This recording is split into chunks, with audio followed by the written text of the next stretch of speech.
기도하겠습니다. 하나님 아버지, 하나님께서 지난 밤도 우리에게 편안한 잠을 허락하여 주시고 이 아침에 저희를 깨우시고 인도하여 주심을 감사드립니다. 오늘도 우리가 감당해야 되는 모든 일들 가운데서 하나님의 크신 능력과 은혜를 더하여 주시고 그래서 하나님께서 주신 모든 일들을 통하여 하나님의 영광을 드러내게 하여 주시옵시며 하나님께서 또한 우리의 사명의 길도 형통하게 하여 주시고 믿음도 더하여 주시기를 원합니다. 하나님 아버지, 참으로 예수 그리스도의 핏값으로 세우신 이 교회를 하나님께서 귀하게 여겨 주시옵시고 은혜 더하여 주시옵시고 이 땅의 교회들이 다시 빈자리가 채워지고 부흥하는 역사들이 있게 하여 주시기를 원합니다. 하나님께서 우리 행복한 교회를 통하여 영광 받으시기를 원하옵고 이 시간도 우리가 말씀 앞에서 싸우니 전하는 자나 듣는 자가 다 같이 말씀 앞에 은혜 받게 하여 주시고 새로운 피조물로 거듭나는 시간 되게 하여 주시옵소서. 아버지의 뜻이 하늘에서 이룬 것처럼 우리 모든 심령 가운데서도 이루어지고 말씀이 육신이 되어 우리 가운데 오신 예수 그리스도와 같이 그 말씀이 우리의 삶 가운데서도 육신으로 삶으로 그대로 이루어지게 하여 주시옵소서. 예수 그리스도 이름으로 기도드리옵나이다. 아멘. 오늘도 하나님의 은혜가 우리에게 가득하시기를 주님의 이름으로 축복합니다. 믿음에 대한 이야기를 바울이 이렇게 하고 있습니다. 믿음으로 의롭게 됩니다. 우리는 믿음으로 의롭게 되는데 많은 사람들이 다 기독교 이외에는 모두가 다 행위로 말미암아 도사가 되고 부처가 되고 구원을 받는다라고 이렇게 주장들을 합니다. 심지어는 천주교까지도 제가 그 천주교 방송에서 가톨릭 방송에서 어떤 사제가 나와서 신앙 상담하는 것을 보았는데 꼭 예수를 믿어야 구원을 받느냐라는 그런 질문에 대하여 그것은 편협한 생각이다. 산 정상은 하나이지만 올라가는 길은 여러 가지가 있을 수 있다. 이렇게 상담하는 것을 보고 깜짝 놀란 적이 있습니다.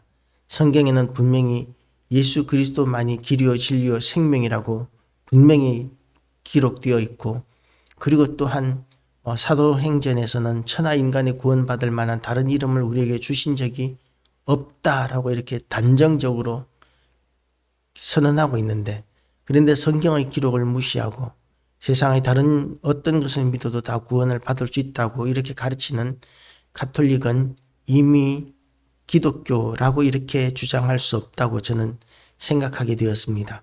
기독교라고 하면 성경을 그대로 믿어야 하는데 성경 말씀을 그렇게 왜곡하고 부인하는 그런 것을 기독교라고 이야기할 수는 없지 않을까. 그래서 가톨릭에 과연 구원이 있을 수 있나라고 이렇게 생각까지 하게 되었습니다. 그렇게 우리가 믿음으로 말미암아 구원을 얻는데 그런데 게바라 그러면 베드로이지 않습니까?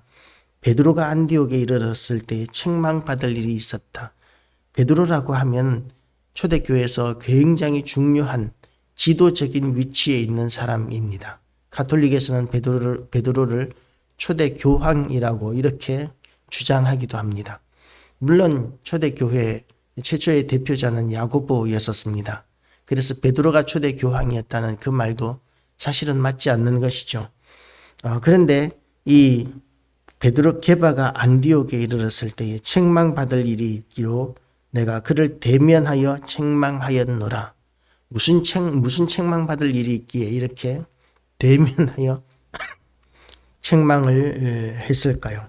야고보에게서 온 어떤 이들이 이르기 전에 게바가 이방인과 함께 먹다가 그들이 오매 그가 할례자들을 두려워하여 떠나 물러가매 할례자들을 두려워하여 야고보에게서 오는 자들은 유대인들이기에 다 할례를 받았을 것입니다. 유대인들은 할례에 대한 대단한 자부심이 있었습니다. 그래서 교회 안에서도 이렇게 할례에 대한 할례자와 무할례자에 대한 그런 견해차가 대립을 하고 있었죠. 그런데 이 베드로는 예루살렘에서 주로 사역하던 사도였는데 그런데 그가 유대인들이 오니까 이방인들과 함께 식사하다가 유대인들이 오니까 할례자들을 두려워하여 떠나 물러갔다라고 이렇게 이야기합니다. 베드로는 교회의 지도적인 위치에 있는데도 불구하고 이렇게 유대인들의 눈치를 보았다는 것이죠. 그러니까 베드로가 이렇게 움직이니까 다른 사람들은 어떻습니까? 남은 유대인들도 그와 같이 외식함으로 바나바도 그들의 외식에 유혹되었느니라. 바나바도 그들의 외식에 유혹되었다. 있을 수 없는 일인 것이죠. 그런데 이 일에 대하여 이제 바나바뿐만 아니라 베드로가 한번 이렇게 외식하니까 다른 유대인들도 이방인과 함께 식사하다가 자리를 떠나는, 그래서 유대인과 이방인의 차별이 일어나는 현상이 나타나게 됩니다. 그러므로 나는 그들이 복음의 진리를 따라 바르게 행하지 아니함을 보고 모든 자 앞에서 게바에게 이르되 내가 유대인으로서 이방인을 따르고 유대인답게 살지 아니하면서 어찌하여 억지로 이방인을 유대인답게 살게 하려느냐 하였노라. 바울이 베드로를 정면으로 사람들 앞에서 책망하고 있습니다. 이런 일은 우리가 결례라고 하죠. 예의가 없다라고 이렇게 이야기할 수 있습니다. 베드로는 바울보다도 나이도 훨씬 많을 것이고 교회에서의 위치도 훨씬 더 중요한 위치에 있었을 것입니다. 그런데 바울이 지금 베드로를 공개적인 석상에서 야단치고 책망하고 있습니다. 이런 일은 사실상 지금 우리가 생각하기에는 우리가 그 말하는 우리의 언어로는 하극상이라는 이런 말로 우리는 이야기하죠. 우리나라 같은 경우에는 특별히 장유유서의 나라이기 때문에 나이 어린 사람이 나이 든 사람을 야단치는 것은 있을 수 없는 일입니다. 그래서 나이 어린 사람이나 아랫사람이 윗사람에게 뭐라고 할 때 윗사람들이 하는 이야기가 그겁니다. 네가 나를 감히 가르치려고 하느냐. 그렇게 나이 어린 사람들의 이야기를 받아들일 수도 있지만, 그러나 예의 없게 이렇게 이야기할 때는 그렇게 어른들이 야단을 치는 것이죠. 거기에 대해서 아랫사람들은 또 수긍을 하고 굴복을 해야만 하는 것이 우리나라의 질서였었습니다. 어른들은 아랫사람들을 화나게 해도 아랫사람들은 어른들의 그런 행위에 화를 내서는 안 되는 것, 이것이 장유유서의 질서였었습니다. 지금은 시대가 많이 바뀌었기 때문에 그런 것에 대하여 이해 못하는 사람들이 많겠지만, 제가 어릴 때만 해도 아무리 어른들이 잘못을 해도 아이들이 감히 어른들에게 항의하거나 또는 문제를 이렇게 꼬잡을 수가 없었던 것이죠. 그런데 지금 그 우리나라 문화와 비슷한 동양권 문화와 비슷한 이런 유대인들의 입장에서 아랫사람이 지금 나이든 베드로를 야단치는데 공개석상에서 야단칩니다. 그러면 우리나라의 기준으로 보면 베드로는 네가 감히 하극상을 하려는 것이냐, 네가 감히 나를 가르치려고 드느냐, 그러면서 오히려 야단을 칠 수 있는데 베드로는 거기에 대하여 수긍을 합니다. 바울의 이 야단치는 거기에 대하여 수긍을 합니다. 베드로가 얼마나 위대한 사람인지를 우리가 오늘 본문에서 알 수가 있는 것이죠. 우리는 아랫사람들이 이렇게 야단치는 것에 대하여 인정하지 못하고 받아들이지 못하는 미숙함이 우리에게 있습니다. 그러나 그런 미숙함 가운데서 우리가 그냥 사는 것이 아니라 그 아랫사람의 말이라도 어린 아이에게서라도 배울 것이 있으면 배우는 겸손한 자세가 필요합니다. 하나님께서는 교만한 자를 대적하시고 겸손한 자에게 복을 주시는 하나님이시라고 성경은 이야기하고 있습니다. 그래서 나이든 사람, 윗사람들이 권위는 물론 있어야 하지만, 그러나 그 권위를 강압적인 힘으로 그렇게 유지할 수는 없습니다. 우리가 배울 수 있는 것은 어린 아이에게서라도 배우는 가운데서 나이든 사람들의 또는 윗사람들의 권위를 세워나갈 수 있는 것이죠. 그리고 또한 이런 그 윗사람들의 잘못은 아랫사람들에게 큰 영향을 끼칠 수 있습니다. 베드로가 외식을 하니까 함께 있던 다른 유대인들도 다 함께 외식을 하게 되는 것이죠. 처음부터 이방인을 터부시하고 멀리한 것이 아닙니다. 이방인들과 함께 식사를 하다가 예루살렘에서 야고보가 보낸 사람들이 오니까 그들의 눈치를 봐서 지금 자리를 피하고 있는 것이죠. 그러니까 진리에 관계되는 상황이 아니라 지금 사람의 눈치를 보고 지금 움직이고 있는 상황입니다. 그리고 그 영향이 다른 교회의 다른 일원들에게까지 영향을 주고 있습니다. 이 문제를 수습하기 위해서는 공개적으로 문제를 다룰 수밖에는 없습니다. 공개적으로 현상화된 것은 공개적으로 다루어야 합니다. 아무리 윗사람이라 할지라도 이미 공개적으로 문제가 된 것을 덮어놓을 수는 없습니다. 언젠가 어떤 교회에 이렇게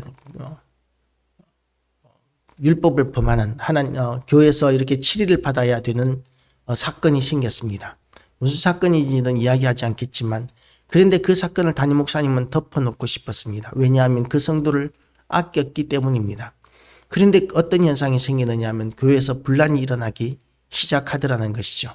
전 교인들이 다 아는 문제인데 그것을 그냥 시간이 지나면 잠잠해질 것이라고 여기고 묻어두니까 교인들이 분쟁이 일어나고 시험에 들고 다른 사람들이 떠나가는 이런 현상들이 생기더라는 것이죠.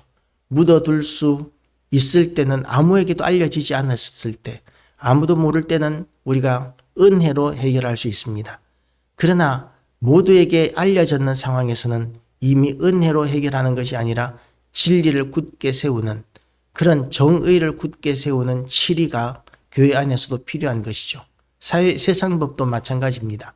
분명히 세상적으로 그의 불법이 드러났는데도 불구하고 어떤 지위 고하에 따라서 위치에 따라서 너무 가난한 사람이기 때문에 용서해 줘야 된다라든지 또는 너무 힘 있는 사람이기 때문에 사회 지도자이기 때문에 용서해 줘야 한다든지 이런 것들은 정의를 어긋나게 만드는 것이죠. 그래서 세상에 잘못된 이미지를 줄 수 있고 잘못된 가르침을 줄 수가 있습니다. 우리가 그렇게 지도자들의 잘못에 대하여서도 지도자도 잘못할 수 있기에 야단칠 수 있고 그리고 또한 바로잡을 수 있지만 그러나 그것이 우리의 교만이 되어서는 또한 안 됩니다.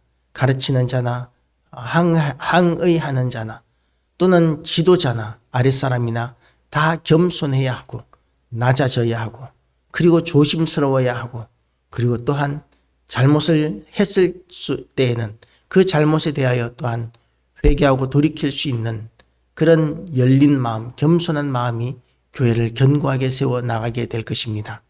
그런 열린 마음, 겸손한 마음, 베드로의 마음과 바울의 마음이 우리 모두의 마음과 신앙이 되시기를 주님의 이름으로 축복합니다. 기도하시겠습니다. 하나님 아버지, 베드로조차도 초신자 때가 아니라 그야말로 교회의 지도자가 되고 말년이 되었음에도 불구하고 예수 그리스도를 위하여 목숨까지 버릴 수 있는 그 신앙에도 불구하고 사람들을 의식해서 두려워하여 외식하는 그런 경우들이 있었음을 고백합니다. 하나님 아버지, 우리도 이 땅을 살아가면서 믿지 않는 자들에게 대하여 얼마나 당당하지 못하고 위축되는 가운데 있습니까? 우리의 믿음이 강하고 담대해지게 하여 주시옵시고 하나님의 영광을 드러내게 하여 주시옵시고 우리가 그래서 이 땅 가운데서 하나의 소금과 빛으로서의 사명을 감당할 수 있도록 오늘도 인도하여 주시기를 원합니다. 우리를 도우시는 하나님을 찬양하오며 예수 그리스도 이름으로 기도드리옵나이다. 아멘.